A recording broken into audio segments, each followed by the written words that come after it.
No ramo automotivo, não basta lançar algo sem que o mercado esteja alinhado com o produto, e não é incomum encontrar fracassos de fabricantes de automóveis, como Peugeot 107, Mercedes Classe A, Volkswagen Phaeton e muitos outros.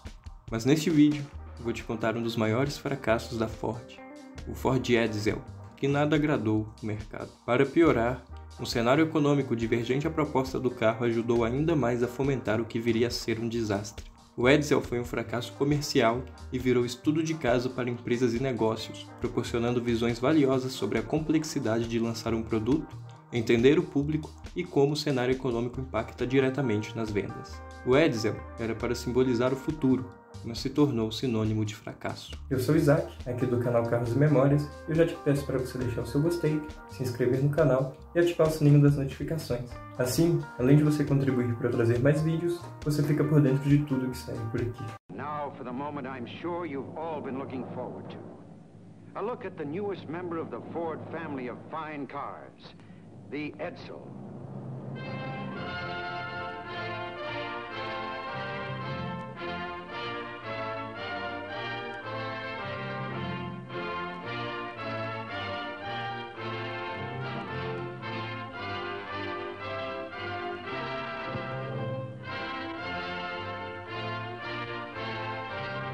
É muito difícil alguém não conhecer a Ford, uma fabricante de veículos multinacional que introduziu a ideia de automóvel popular e vendeu o modelo T, que foi lançado nos Estados Unidos em 1º de outubro de 1908 e foi um sucesso, revolucionando a ideia de veículo automotor. Pois a visão de Henry Ford, o fundador da Ford, era que qualquer um pudesse comprar um carro, e assim foi feito. Mais de 15 milhões de unidades do Ford modelo T foram vendidas. O modelo T era um veículo simples, robusto e confiável. Ainda, seu preço em 1909 era de $295. Em sua biografia, Henry Ford disse: "O preço será tão baixo que nenhum homem fazendo um bom salário será incapaz de possuir um e desfrutar com sua família horas de prazer com a bênção de Deus, em espaços abertos."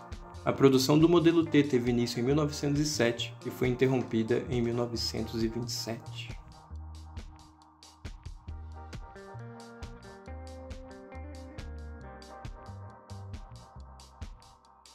A década de 1950 apresentava muito progresso em relação à indústria automotiva, e nos Estados Unidos esse progresso era ainda maior. Inclusive, era o país que mais fabricava automóveis no mundo. A cada ano, novos modelos eram apresentados, deixando os modelos do ano anterior desatualizados.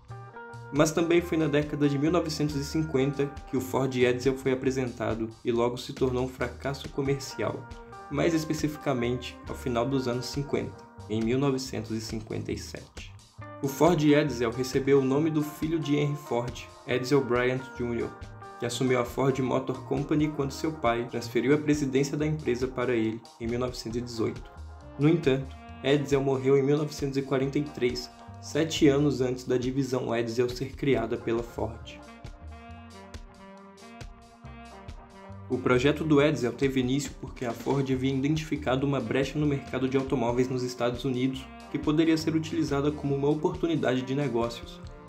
Se tratava da presença de um público comprador de automóveis de preços médios, ou seja, nada de muito glamour, mas nada de muito comum. Em suma, era um público que buscava por um meio termo entre acessibilidade e luxo. O ano de 1955 foi excelente para o mercado automotivo. Fabricantes de automóveis vendiam muito mais carros do que as projeções que possuíam. As ações das fabricantes experimentaram um aumento significativo, que até o Congresso estadunidense resolveu investigar o que estava acontecendo. Foi também em 1955 que a Edsel, a divisão da Ford para veículos de preços médios, lançou o carro E. Esse E é de experimental, ou seja, carro experimental, e com o projeto do carro, o batizaram com o nome de Edsel. Nessa época, o comportamento dos consumidores de automóveis era muito compreendido. Quem possuía uma renda mais baixa trocava o seu carro de padrões inferiores por outros com uma faixa de preço média, algo entre 2,4 a 4 mil dólares. Isso era feito quando a situação econômica dos proprietários evoluía para cifras em torno de 5 mil dólares anuais. No entanto, para a Ford não ocorria o esperado. Quem possuía veículos da Ford mais baratos e simples, ao chegar o momento de troca, comprava carros dos concorrentes, como veículos da Buick, Pontiac, que é da General Motors, e Oldsmobile. Inclusive, em 1947, Louis Crusoe, vice-presidente da Ford, havia afirmado, nas seguintes palavras: "Temos cultivado clientes para a General Motors." O Ford Edsel chegaria para mudar isso. No ano de 1957, o Ford Edsel começou a aparecer em publicidades, eventos, televisão, shows e na imprensa de modo geral. Já o lançamento oficial do Ford Edsel foi em 1958. O Edsel possuía 4 versões: a Pacer, de 2 portas, Citation, Ranger, de 4 portas e Corsair. Os motores eram V8 e rendiam entre 300 e 345 cavalos, dependendo do motor. Para o lançamento do Edsel, a Ford fez um estudo de mercado, mas os resultados atrasaram devido à Guerra da Coreia, iniciada em 1950. O estudo ficou pronto em 1954 e apresentou dados e estatísticas para um período de 10 anos no futuro. Este estudo continha dados otimistas, como um aumento do PIB dos Estados Unidos em mais de 135 bilhões de dólares, mais da metade das famílias iriam possuir um rendimento anual de mais de 5 mil dólares, o número de carros circulantes nos Estados Unidos aumentaria para mais de 20 milhões e mais de 40% de todos os carros dos Estados Unidos estariam na faixa de preço médio ou superior. Os dados obtidos constataram um cenário onde a entrada do Ford Edsel seria possível e promissora, rendendo bons frutos para a Ford. No entanto, não foi bem assim que as coisas ocorreram. O objetivo da Ford era vender 200 mil unidades no primeiro ano, mas isso não aconteceu.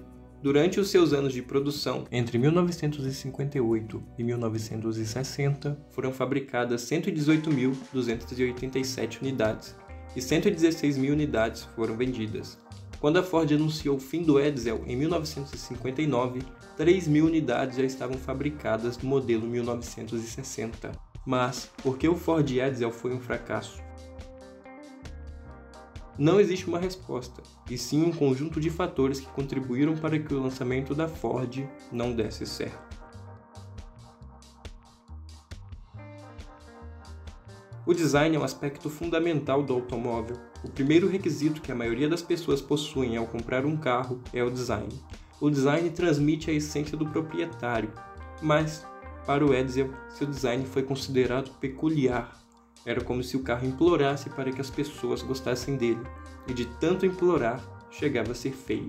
A grade frontal era comparada com um vaso sanitário, ou até mesmo com o Oldsmobile chupando um limão, e as lanternas na parte traseira do Edsel pareciam sobrancelhas. Essas lanternas não vingaram em uma época onde os automóveis possuíam os famosos rabos de peixe. O marketing em torno do Ford Edsel foi também exagerado. Criou-se uma expectativa no público de um carro totalmente inovador, mas, em seu lançamento, questionamentos tomaram conta do público. Por exemplo, ok, mas esse é o Edsel? Era isso esse tempo todo?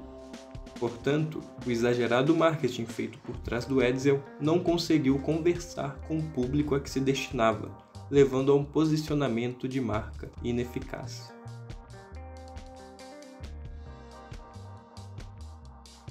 A recessão econômica dos Estados Unidos surgiu algumas semanas após o lançamento do Edsel.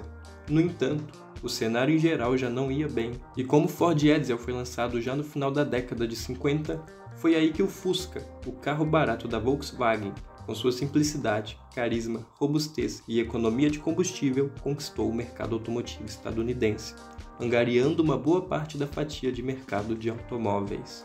Outros fatores que contribuíram ainda mais para a má fama do Edsel foram a qualidade e a confiabilidade. Soldas mal feitas e acabamentos sem cuidado são alguns exemplos disso. Ainda, alguns fios estavam muito próximos do sistema de escapamento, o que acabava por derretê-los. Proprietários relatavam também vazamento dentro do porta-malas quando chovia e direção hidráulica que parava de funcionar. As trocas de marchas eram feitas por botões no centro do volante juntamente com a buzina. Porém, o espaço entre os botões e a buzina era mínimo, e falando dos botões, era um recurso que promovia o futurismo do carro, mas não era comum naquela época. E como o espaço entre a buzina e os botões para trocar de marcha era mínimo, muitos proprietários acabavam selecionando a marcha ao invés de apertar a buzina. Muitas dessas falhas ocorreram porque a Ford não separou uma linha de produção exclusiva para o Edsel.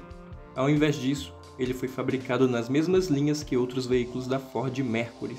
Assim, os trabalhadores precisavam alternar de veículos durante a fabricação. Levando em consideração a expectativa que foi criada para o Edsel, o desempenho não agradou os consumidores. O V8 de 6,7 litros, que rendia 345 cavalos de potência, não foi suficiente para suprir as expectativas geradas no lançamento. Assim, nem mesmo o motor mais potente que poderia equipar os Edsel conseguiria dar um fôlego nos ruins números das vendas. O Ford Edsel não seria vendido por revendedoras que vendiam outros veículos da Ford, mas sim por revendedoras exclusivas do Edsel. O planejamento era abrir 1.187 revendedores, e quando o Edsel se mostrou um veículo difícil de vender, muitos revendedores fecharam as lojas ou adicionaram veículos Mercury ou Fords para se manterem abertos. No entanto, a organização era bastante controlada e os revendedores acabaram sucumbindo aos maus negócios. A Ford não realizou testes de marketing com o público durante os trabalhos para o lançamento do Edsel. Portanto, não puderam analisar se o carro seria lançado na hora correta e isso acabou custando 250 milhões de dólares para a Ford. Por fim, o Edsel acabou não tendo seu espaço no mercado e o prejuízo estimado, em valores atuais, foi de 2,25 bilhões de dólares.